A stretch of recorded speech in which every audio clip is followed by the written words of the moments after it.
Bismillahirrahmanirrahim. Assalamualaikum warahmatullahi wabarakatuh. Alhamdulillah, wassalatu wassalam ala rasulillah wa ala alihi wa ashabihi wa man walah.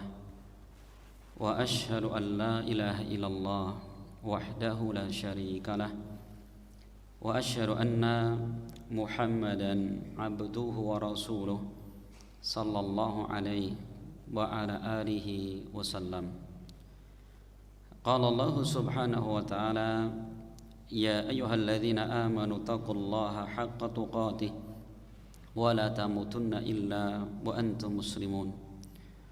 Ya ayyuhan nasu taqu rabbakumul ladzi khalaqakum min nafsin wahidah wa khalaqa minha zawjaha وبث منهما رجالا كثيرا ونساء واتقوا الله الذي تساءلون به والأرحام إن الله كان عليكم رقيبا.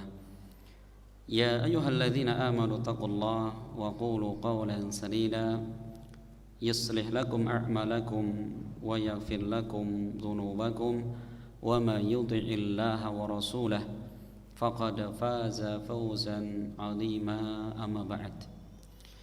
Ma'asyiral muslimin wal muslimat rahimani wa rahimakumullah. Alhamdulillah, dengan izin Allah Subhanahu wa taala dan nikmatnya, sehingga alhamdulillah di malam yang berbahagia ini Allah Subhanahu wa taala kembali mengumpulkan kita semua di kesempatan yang sangat bermanfaat ini. Karena perkumpulan kita ini adalah perkumpulan yang kita membacakan di dalamnya Al-Quran dan hadis-hadis Nabi SAW, yang mana Rasul pernah menyebutkan dalam sebuah hadis diriwayatkan Imam Muslim. Rasul mengatakan, ma jalasa qaumun majlisan yadhkurunallaha ta'ala illa haffat bihimul malaikah wa ghasyiyatuhumur rahmah wa dzakarahumullahu fi man indah. Yang artinya, tidaklah suatu kaum yang mereka duduk di suatu majelis, di suatu tempat duduk, yang yadhkurunallaha ta'ala, yang mereka mengingat Allah, zikir kepada Allah. Ya, bisa kita mengingat Allah dengan lisan kita. Kita mengingat Allah akan keagungannya, akan kebesarannya, akan banyaknya nikmat kepada kita. Ataukah mengingat Allah dari sisi perintah-perintahnya, larangan-larangannya. Ya, itu semua masuk dalam cakupan ucapan yadhkurunallaha ta'ala. Mereka ingat kepada Allah. Apa yang terjadi? Illa haffat bihimul malaikah, melainkan mereka akan dikelilingi oleh para malaikat. Wa ghasyiyatuhum rahmah, dan mereka akan disertai rahmatnya Allah Subhanahu wa taala. Wa dzakarahumullahu fi man indah, dan Allah akan nyebut-nyebut mereka di sisi para malaikat yang mulia. Itu 3 keutamaan, kata Rasulullah, bagi orang yang duduk di masjid dalam rangka ingat kepada Allah. Yang kedua adalah fikih tentang muamalah, ya, jual beli, sewa menyewa. Ini pun sudah kita selesaikan. Dan yang ketiga, fikih tentang munakahat, seputar masalah pernikahan pun sudah kita jelaskan. Maka di malam yang mulia ini alhamdulillah kita sedang berada di 1/4 yang terakhir dari fikih Islam, yaitu fikih dalam apa? Di dalam al-aqdiyah wal jinayat, tentang peradilan dan kriminalitas. Ya, maka insyaallah kita akan kembali melanjutkan dari pembahasan bab berikutnya. Penulis kitab Al-Hafidz Ibnu Hajar yang kuat, muslim yang ya pas-pasan gitu ya, nggak boleh ditumpahkan darahnya. Bahkan apa Rasul SAW ketika melakukan khutbah di Haji Wada, ya, beliau mengingatkan kalimat yang luar biasa, sebagaimana diriwayatkan Imam Bukhari, Imam Muslim. Rasul pernah bersabda, inna dima'akum wa amwalakum wa a'radakum haramun alaikum ka hurmati yaumikum hada fi syahrikum hada wa fi baladikum hada. Rasulullah mengatakan, Bagi kaum muslimin, sesungguhnya darah-darah kalian itu nyawa-nyawa kalian, harta-harta kalian, kehormatan-kehormatan kalian itu haram hukumnya. Seperti haramnya hari ini hari Arafah, seperti haramnya bulan ini bulan Dzulhijjah, dan seperti haramnya negeri ini negeri Makkah. Coba itu Rasul menekankan dengan 3: hari Arafah, bulan Dzulhijjah, negeri Makkah. Tiga-tiganya adalah bulan perkara yang sangat diagungkan dalam Islam. Ya, ini yang pertama muslim. Yang kedua kata para ulama, seorang non muslim yaitu kafir zimmi. Kafir zimmi itu adalah orang-orang kafir non muslim yang mereka hidup berdampingan dengan kaum muslimin dan mereka tidak mengganggu kaum muslimin, tidak boleh dibunuh. Maka Rasul di kota Madinah, di kota Madinah tidak semuanya muslim, tapi non muslim aman, tidak pernah diperangi dan diganggu kaum muslimin. Kemudian yang ketiga termasuk jiwa yang haram adalah muahad, yaitu orang-orang kafir yang mereka ada perjanjian dengan kaum muslimin. Ya, jadi non muslim tapi ada perjanjian. Kita tidak saling menyerang, kita tidak saling mengganggu. Nah, ini pun tidak boleh kita ganggu mereka. Kenapa? Rasul mengatakan dalam hadis riwayatkan Imam Bukhari, "Man qatala mu'ahadan lam yarah raihatal jannah." Barang siapa membunuh seorang kafir mu'ahad, maka dia tidak akan mencium aroma surga. Mencium saja tidak. Ini perhatikannya, ini harus diluruskan ini. Nah, diluruskan ini. Walaupun non muslim tidak sembarang untuk kita menyakiti mereka. Sedangkan yang keempat adalah kafir musta'min, yaitu orang-orang kafir yang mereka meminta perlindungan ya kepada negeri muslim atau kepada seorang muslim. Ini pun tidak boleh diganggu mereka. Perhatikan, Allah mengatakan jangan sampai kalian membunuh jiwa yang Allah haramkan. Nah, apalagi Bapak sekalian, membunuh jiwa seorang muslim itu perkaranya berat sekali, sampai Allah mengancam dalam Al-Quran. Terdapat di dalam surat An-Nisa ayat 93. Diperhatikan agar kita tambah hati-hati terhadap masalah nyawa. Allah mengatakan An-Nisa 93, "Wa may yaqtul mu'minan muta'ammidan fajaza'uhu jahannam khalidan fiha wa ghadiballahu alaihi wa la'anahu wa a'adda lahu 'adaban 'azima." Artinya, barang siapa yang dia membunuh seorang mukmin dengan sengaja, ya, sengaja dia dari rumah membawa alat tertentu untuk menghabisi nyawanya, dia sengaja. Apa balasannya? Fajaza'uhu jahannam khalidan fiha, maka balasannya adalah neraka jahanam dalam waktu yang sangat lama. Bahkan Abdullah ibn Abbas, salah seorang sahabat Nabi, menafsirkan ini menunjukkan bahwa seorang pembunuh tidak bisa bertobat. Tapi pendapat yang kuat, apapun dosa, walaupun membunuh, jika dia bertobat maka Allah ampunkan. Gitu ya. Maknanya dia di dalam neraka jahanam lama sekali waktunya. Satu. Yang kedua, wa ghadiballahu alaihi, dan Allah murka kepadanya.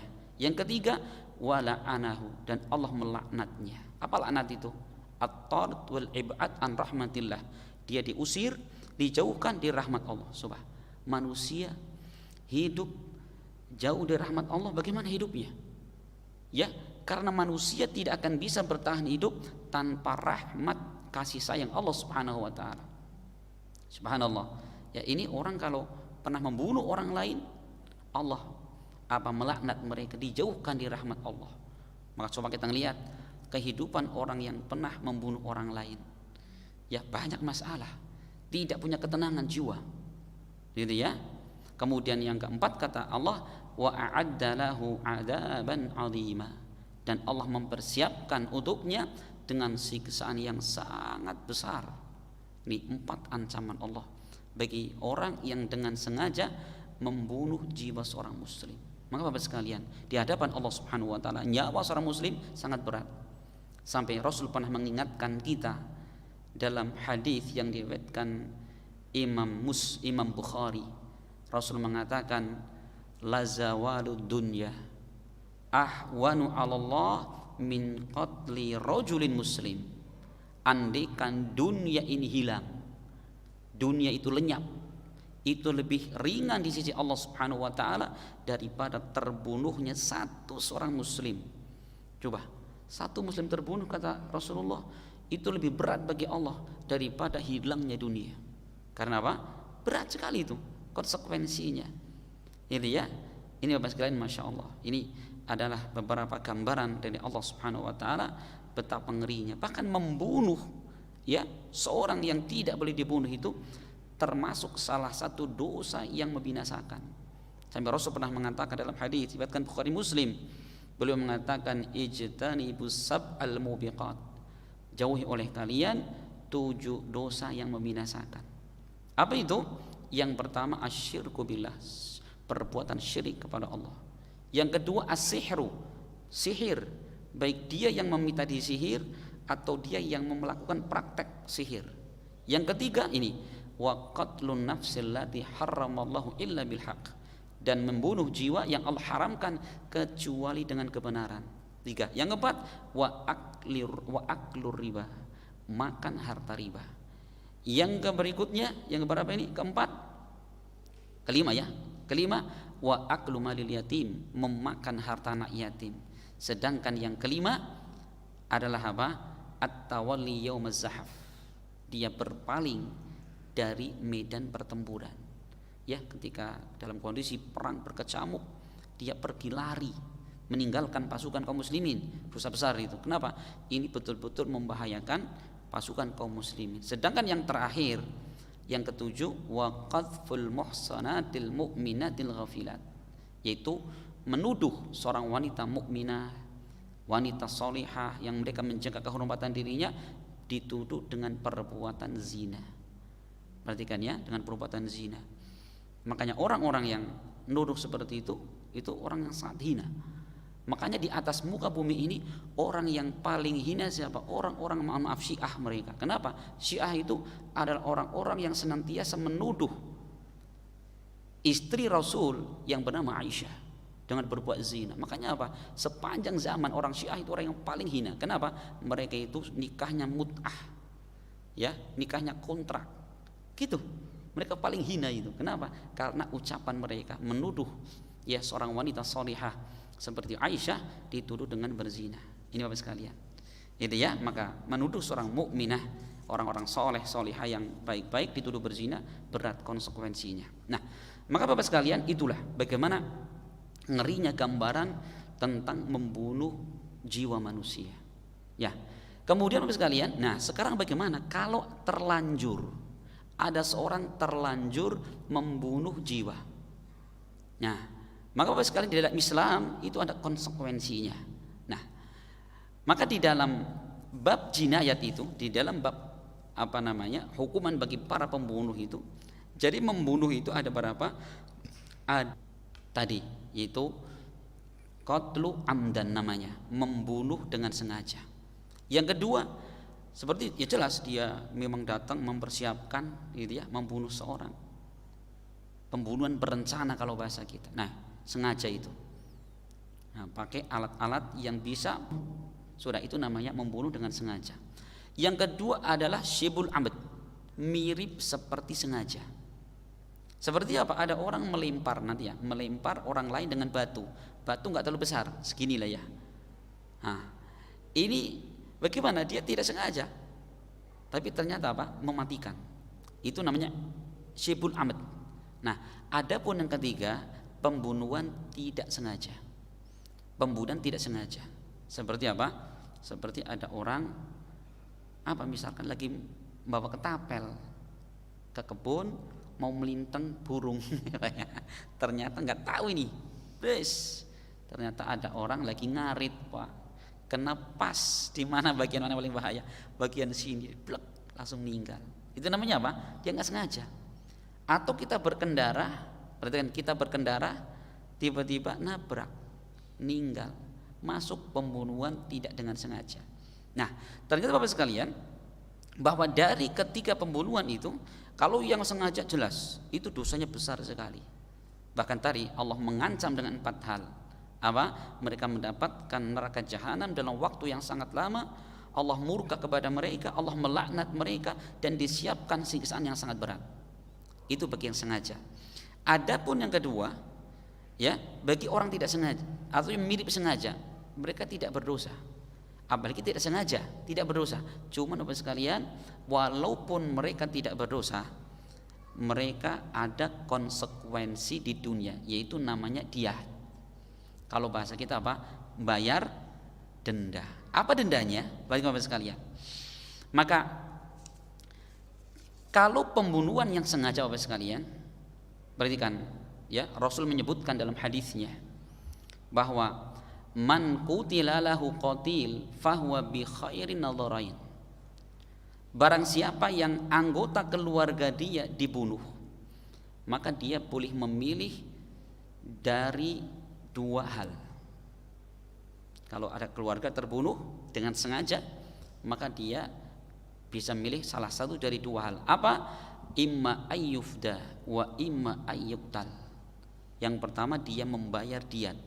Kalau ternyata keluarganya ini sudahlah, nggak usah dikisos, tapi apa, cukup membayar diat. Berapa diatnya? Nanti disebutkan. Diatnya adalah membayar 100 ekor unta. Berapa duit itu Pak? Kalau misalkan satu unta 30 juta, 3M berarti Pak ya?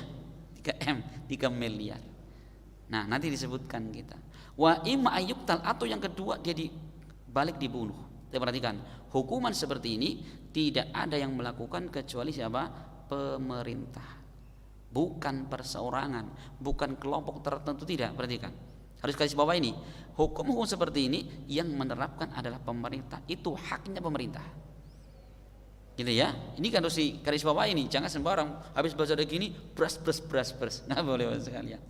Ini ya.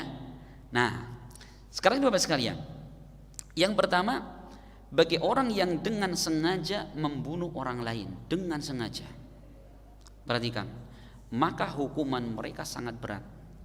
Apa tadi? Hukumannya adalah disepakati para ulama, yaitu membayar 100 ekor unta. Membayar 100 ekor unta. Bahkan apa? Pembunuhan yang tidak disengaja, yaitu mirip dengan sengaja pun sama. Atau bahkan orang tidak sengaja, sama, bayarannya adalah 100 ekor unta. Cuma Bapak sekalian, yang pertama, ya, apabila pembunuhan dengan sengaja itu lebih berat. Apa lebih berat? Satu, bahwa denda itu ditanggung oleh pembunuh itu sendiri, bukan keluarga, bukan siapa-siapa. Yang pertama. Yang kedua, ini tidak boleh diangsur, harus dibayar saat itu. Gitu ya. Kalau dalam pengadilan, persidangan ternyata terbukti orang tersebut apa? Membunuh dengan sengaja. Maka nanti hakim akan ketuk palu, dia harus ternyata keluarnya sudah, kami milih yang kedua, bayar diat, bayar denda. Kenapa? Mungkin banyak pertimbangan ya. Ini bapaknya meninggal, ini dia punya istri, punya anak-anak, perlu pendidikan, perlu itulah. Nah, maka uang ini bisa untuk kelangsungan keluarga, ya, untuk pendidikan, untuk kebutuhan hari-harian, gitu ya. Sehingga keluarga mungkin berpandangan sudah, kita opsinya yang kedua, bayar diat 100 ekor unta, gitu ya. Nah ini kalau sengaja, dan tidak perlu diangsur, langsung saat itu. Masya Allah, 3 miliar Pak. Kemudian yang ketiga, untanya itu adalah apa? Ditentukan. Dari 100 ekor unta itu berapa? Yang pertama, unta yang berumur 3 tahun 30 ekor. Tadi kan 100. Jadi yang 30 ekor pertama umurnya 3 tahun. Kemudian yang 30 berikutnya umurnya 4 tahun. Sedangkan yang 40 itu unta dalam keadaan hamil. Perhatikan ya. Iya, sebagaimana Rasul mengatakan dalam sebuah hadisnya, ya, perhatikan sekalian, dalam hadis yang diriwayatkan Al-Imam Ibnu Majah, Rasul mengatakan, ala inna qatilal khata ya ka qatilis saut wal asa fihi mi'atan minal ibil. Ya, Rasul mengatakan bahwa ketahuilah sesungguhnya orang yang terbunuh yang mirip seperti sengaja, yaitu dengan cambuk atau dengan tongkat, ini mukul orang pakai tongkat mati, maka apa dendanya? Fihi mi'atu minal ibil, maka dia wajib untuk apa? Membayar 100 ekor unta. Wa arba'una khalifatan, dan yang 40 adalah apa? Dalam keadaan hamil.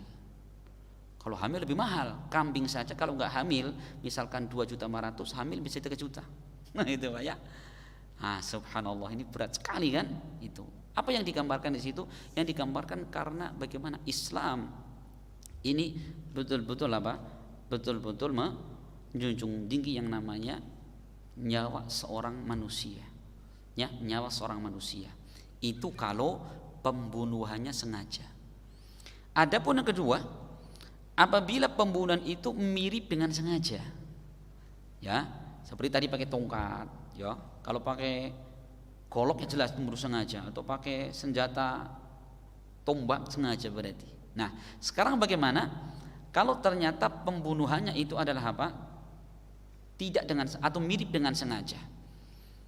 Maka yang pertama, bahwa pembayaran diat itu dibebankan kepada siapa? Dibebankan kepada keluarga yang membunuh. Jadi keluarga boleh bantu, ya, keluarganya, gitu ya, keluarganya.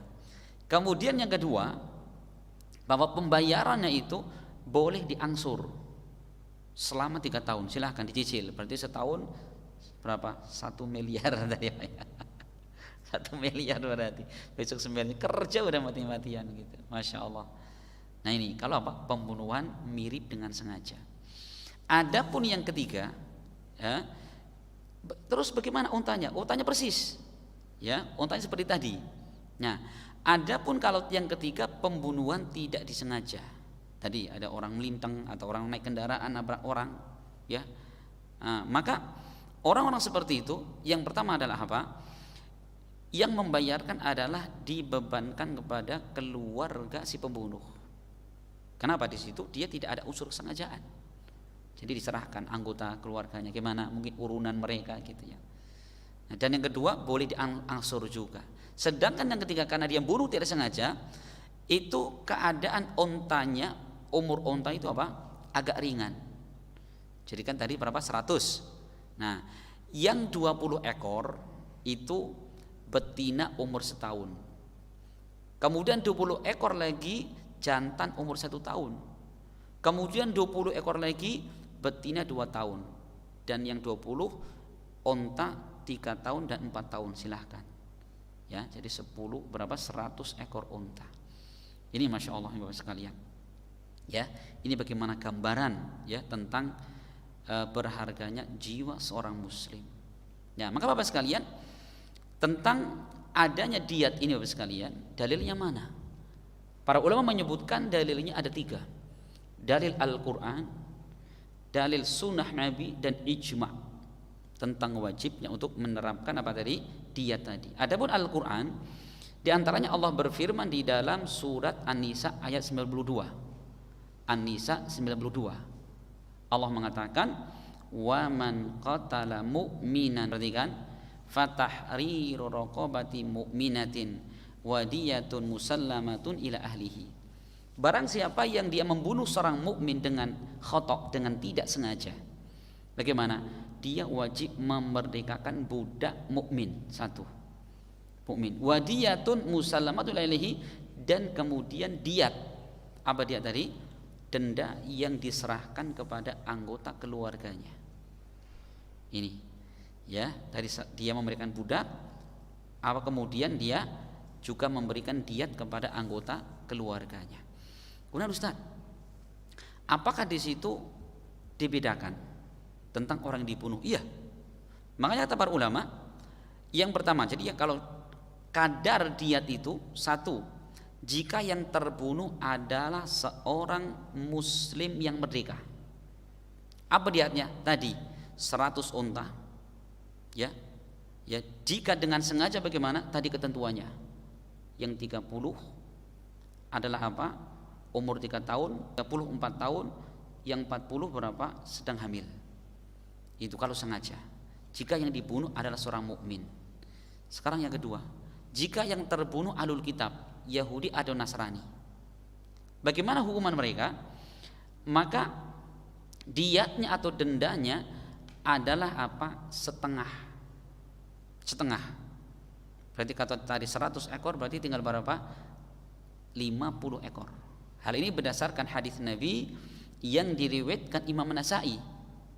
Ya, Rasul mengatakan bahwa diyatul mu'ahad nisfu diyatil muslim. Bahwa diat seorang kafir mu'ahad adalah separuh dari dendanya membunuh seorang muslim. Ini kalau apa yang dibunuh ahlul kitab, coba membunuh non muslim tanpa sengaja, ada dendanya loh, perhatikannya. Ini hati-hati ini. Makanya kalau walaupun non muslim, jangan kemudian kita ke toko belanja ke sana, lah non muslim ini nggak usah dibayar atau bayar separuh, dolim gitu ya, dolim seperti itu ya. Iya, masya Allah, nggak boleh seorang muslim itu. Bahkan seorang muslim itu adalah orang yang paling memberi manfaat kepada orang lain. Saya sering ingatkan Bapak sekalian, Rasul SAW sebagai teladan kita. Tatkala beliau tinggal di kota Madinah, yang notabene tidak semua muslim, bahkan beliau punya tetangga beragama Yahudi. Nah, ketika anggota keluarga Yahudi tadi, seorang pemuda dia sakit, Rasul datang ke rumahnya, ngapa? Jenguk, nengok, kemudian ngasih nasihat. Dan tidak ketinggalan beliau menasihatkan dan mengajak untuk memeluk Islam ini, untuk beribadah kepada Allah Subhanahu wa taala. Maka pemuda bingung, lihat bapaknya, lihat Rasulullah, bolak-balik. Maka kemudian bapaknya mengatakan, ati Abul Qasim, taatilah Rasulullah. Akhirnya apa? Pemuda ini mengucapkan syahadat, asyhadu alla ilaha illallah wa annaka Rasulullah. Perhatikan, tidak lama kemudian pemuda ini meninggal. Maka Rasul sangat gembira, sehingga Rasul mengatakan, alhamdulillahi anjahu minan nar, segala puji bagi Allah yang telah menyelamatkan pemuda tadi dari api neraka. Coba Rasul bergembira, ya, ada orang sakit dijenguk di dalam ke rumahnya, kan itu. Nah, termasuk Bapak sekalian, ada ulama-ulama setelahnya. Ada seorang namanya Sahal Ibn Abdil At-Tustari. Ini juga teladan. Ya, dia itu seorang muslim taat. Kebetulan samping rumahnya persis adalah seorang majusi. Majusi itu penyembah api, penyembah matahari. Muslim bukan, ahlul kitab bukan, musyrik dia itu. Musyrik, penyembah api. Seperti penyembah berhala, musyrik itu. Apakah kemudian Sahal ini berbuat zalim? Tidak. Dikisahkan bahkan apa? Tetangganya ini sepitingnya bocor, kan gitu. Saya pernah cerita di sini. Sepitingnya bocor persis di pintu belakang rumahnya Sahal. Coba kalau jenengan Pak, ini ada kotoran. Kotoran muslim saja kadang-kadang kita marah, apalagi non muslim, coba gitu. Tapi subhanallah para ulama kita, ya, orang soleh, subhanallah, mereka bersabar.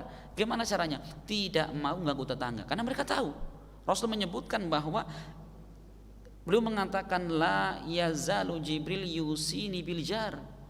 Jibril alaihissalam senantiasa berwasiat kepadaku agar aku berbuat baik kepada tetangga. Hatta dhanantu annahu sayurituhu, sampai aku berprasangka, menyangka bahwa tetangga itu saling mewarisi dengan tetangganya. Tuh, saking seringnya Jibril mengingatkan Nabi untuk berbuat baik kepada tetangga. Makanya Rasul mengatakan bahwa tetangga kita, jika dia seorang muslim dan masih keluarga, masih kerabat kita, memiliki 3 hak. Hak sebagai seorang muslim, hak sebagai keluarga, dan hak sebagai tetangga.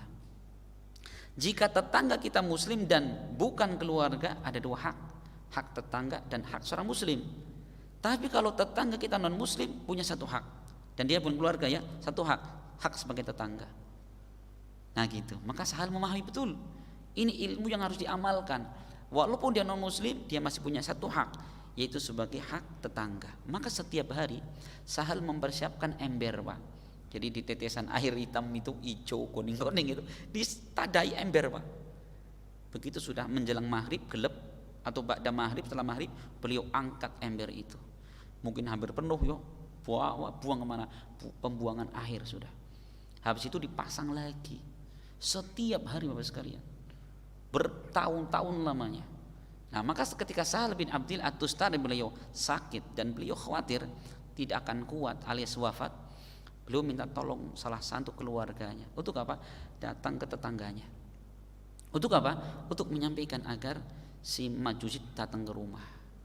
Oh ini jarang-jarang manggil ke rumahnya. Akhirnya gimana Pak? Ada sesuatu yang bisa saya bantu? Mohon maaf Pak, coba jenengan ke belakang rumah saya. Begitu buka pintu, loh kok ada ember itu ya, isinya air kayak gitu, aromanya kok sedap-sedap sepet gitu ya. Masya Allah. Akhirnya masuk, Pak itu ada apa di depan pintu? Lah itu Pak, sebenarnya karena urusan itu saya minta jenengan datang ke sini. Dan sebenarnya saya nggak mau menyampaikan itu sapiteng jenengan yang bocor. Udah berapa hari Pak, bukan berapa hari lagi, sekian tahun yang lalu, puluhan tahun yang lalu coba. Kok nggak ngomong dari dulu? Ya itu saya nggak mau menyinggung tetangga, subhanallah. Ya nggak mau nyinggung tetangga. Dan sebenarnya saya nggak mau ngomong kalau saya tidak khawatir begitu saya meninggal nanti keluarga saya tidak bersabar untuk melakukan apa yang saya lakukan. Apa kata Majusi? Luar biasa, rugi saya selama ini punya tetangga sebaik itu, namun aku tetap di atas kekafiran. Akhirnya apa? Dia bersyahadat masuk dalam Islam. Makanya dalam Islam pada sejarah ada orang masuk Islam hanya sekedar apa? Urusan sepele, urusan tinja. Coba perhatikan. Subhanallah, ketika betul-betul diterapkan, subhanallah, Islam itu indah, gitu ya, indah ini ya, masya Allah. Nah ini Bapak sekalian, nah ini bagaimana? Ahlul kitab sekalipun tidak boleh kita sembrono, ya. Kemudian Bapak sekalian, yang ketiga, bagaimana kalau yang terbunuh adalah seorang wanita? Nah kalau yang terbunuh seorang wanita, maka dendanya adalah separuh dari denda pembunuhan terhadap kaum lelaki. Hal ini berdasarkan hadis Nabi yang diriwayatkan Imam Baihaqi.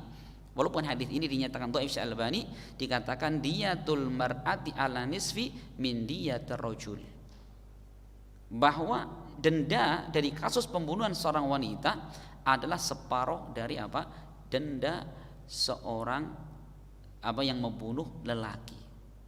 Dan ini kata Ibnu Abdul Bar dan juga Ibnu Mundir, para ulama sepakat bahwa denda bagi pembunuh perempuan adalah separuh dari membunuh kaum lelaki. Ini kata siapa?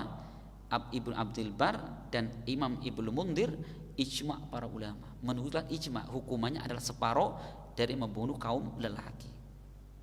Gitu ya? Iya. Kemudian Bapak sekalian, bagaimana kalau membunuh seorang janin? Jadi dulu Bapak sekalian di zaman Nabi ada dua orang wanita lagi cekcok, berantem Pak. Lagi ngapa? Berantem. Sehingga berantem mereka melempar batu. Satu melempar batu, blok. Ternyata kena perutnya. Si ibunya mati, janinnya mati. Akhirnya apa? Orang ini pun melaporkan kepada Nabi SAW. Ya. Nah, bagaimana saat itu? Maka kemudian Rasulullah menetapkan bahwa atas kematian janin ini, ya, dia adalah apa? Suruh memerdekakan seorang budak. Janin yang terbunuh itu apa? Membunuh seekor seorang budak. Laki-laki atau perempuan Budi? Ya. Bagaimana dengan ibunya yang dibunuh tadi? Separuh dari pembunuhan kaum laki-laki. Itu berarti berapa? 50 ekor unta.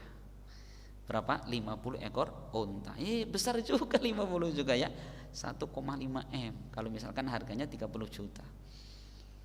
Masya Allah ini Bapak sekalian. Ini adalah apa? Penjelasan bagaimana di dalam Islam ya mengenai bagaimana kehormatan seorang manusia dan nyawa seorang manusia. Makanya hati-hati betul Bapak sekalian. Kita berbicara tentang kedoliman kepada sesama itu hati-hati. Maka pernah kita nukilkan ucapan Al-Imam Hasan Al-Basri, 70 dosa antara kamu dengan Allah itu lebih ringan daripada kita datang kepada Allah dengan membawa satu dosa saja, tapi apa? Berkaitan antara kita dengan orang lain. Kenapa? Karena kalau dosa kita kepada Allah Subhanahu wa taala itu kata para ulama tahta masyiatillah, di bawah kehendak Allah. Jika Allah menghendaki, Allah ampunkan dosa kita.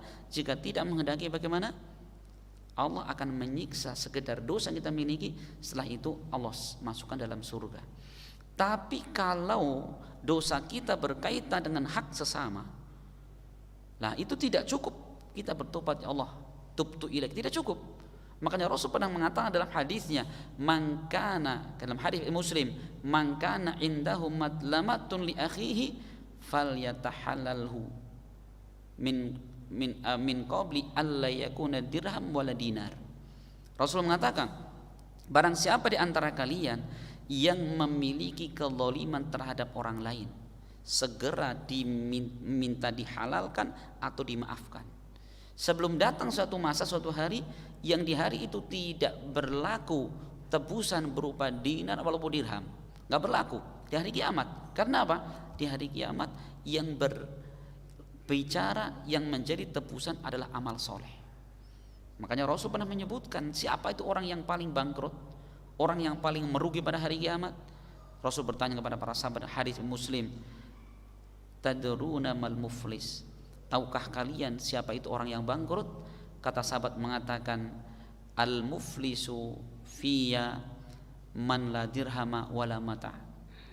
Orang yang bangkrut menurut kami, kata para sahabat, adalah orang yang datang pada hari kiamat, dia tidak punya harta, tidak punya barang dagangan.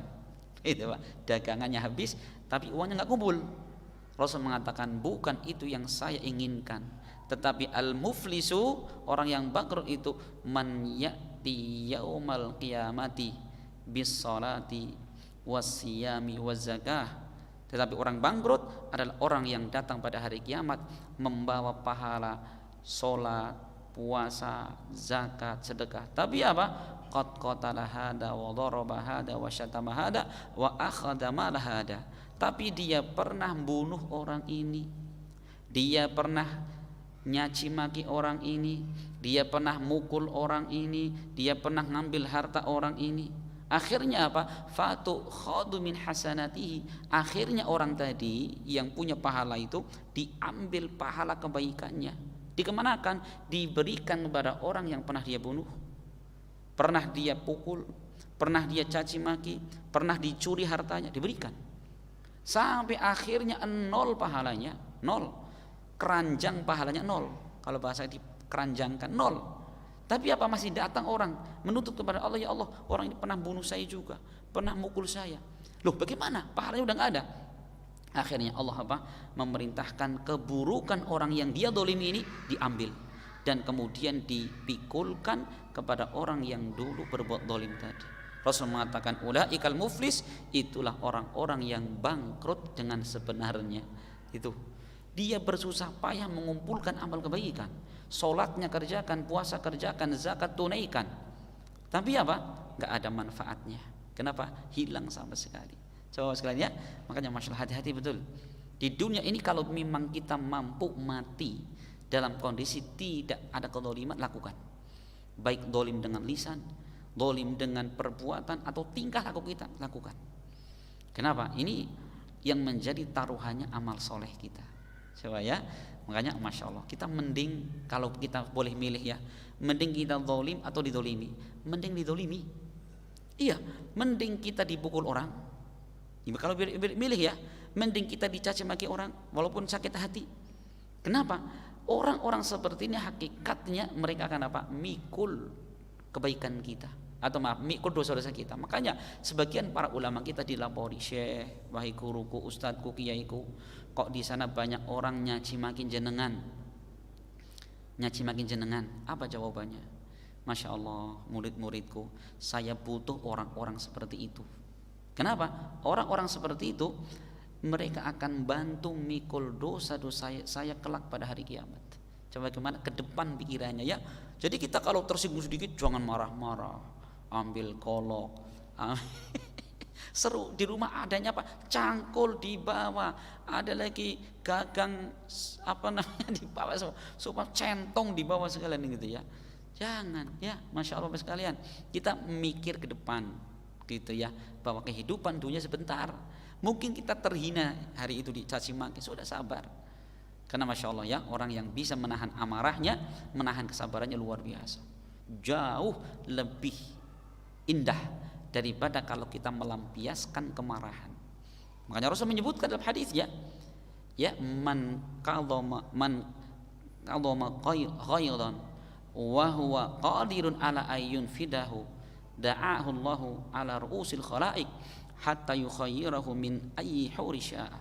Yang artinya barang siapa yang dia menahan amarahnya dalam keadaan dia mampu melampiaskan, maka Allah akan panggil orang tersebut pada hari kiamat di hadapan seluruh manusia, sampai kemudian Allah memberikan dia pilihan, silahkan pilih bidadari surga mana yang engkau inginkan. Saking apa? Saking besarnya pahalanya. Bagi apa? Orang-orang yang bisa menahan amarahnya. Ibu-bapak sekalian, Masya Allah, ini penjelasan singkat seputar masalah diat ya, yang diperintahkan Allah dan Rasulnya dan disepakati para ulama. Semoga bermanfaat dan semoga Allah Subhanahu wa taala memberikan kepada kita ilmu yang semakin mengokohkan iman dan ketakwaan kita kepada Allah Subhanahu wa taala. Amin rabbal alamin. Subhanakallahumma bihamdik asyhadu an la ilaha illa anta astaghfiruka wa atubu ilaik. Assalamualaikum warahmatullahi wabarakatuh.